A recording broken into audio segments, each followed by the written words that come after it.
పాలస్తీనా Israel మారకాండను నిరసిస్తూ భద్రాద్రి కొత్తగూడెం జిల్లా కేంద్రంలో వామపక్షాల నేతలు ర్యాలీ నిర్వహించారు.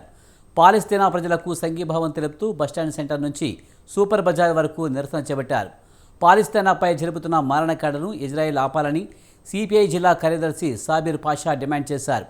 దేశ రక్షణ కోసం ప్రజలను చంపడం మంచి ఉద్దేశం కాదని అన్నారు.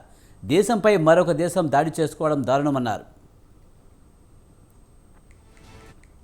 ఒక సంవత్సర కాలం పాటు పాలస్తీనా గాజాపై విరుచుకుపడుతూ 42,000 మందిని చంపివేసి మరి మొత్తం ఇళ్లన్నీ ఇవాళ శిథిలాలుగా ధ్వంసం చేసి ఆ దేశాన్ని మొత్తం శవాల దిబ్బగా ఇజ్రాయెల్ మార్చింది. పాలస్తీనా గాజా ప్రజల న్యాయమైన పోరాటానికి మద్దతు పలికినటువంటి ఇరాన్ మీద, లెబనాన్ మీద దాడుల్ని కొనసాగిస్తూ ఈ దాడులకు ఆర్థిక సంపత్తిస్తున్న అమెరికా సామ్రాజ్యవాదం నశించాలని యుద్ధాలను ప్రోత్సహిస్తూ యుద్ధంతో ప్రపంచమంతా అల్లకల్లోలమైతే ఆయుధాలు అమ్ముకొని బాగుపడాలన్న అమెరికా సామ్రాజ్యవాదం నిరసిస్తూ ఇజ్రాయెల్ యొక్క దారుణ మరణకాండకు వ్యతిరేకంగా ఇవాళ ర్యాలీ నిర్వహించడం జరిగింది. పాలస్తీనా బాధిత ప్రజలకు ప్రపంచ వ్యాప్తంగా సంఘీభావ ఉద్యమం రావాల్సిన అవసరం ఉంది.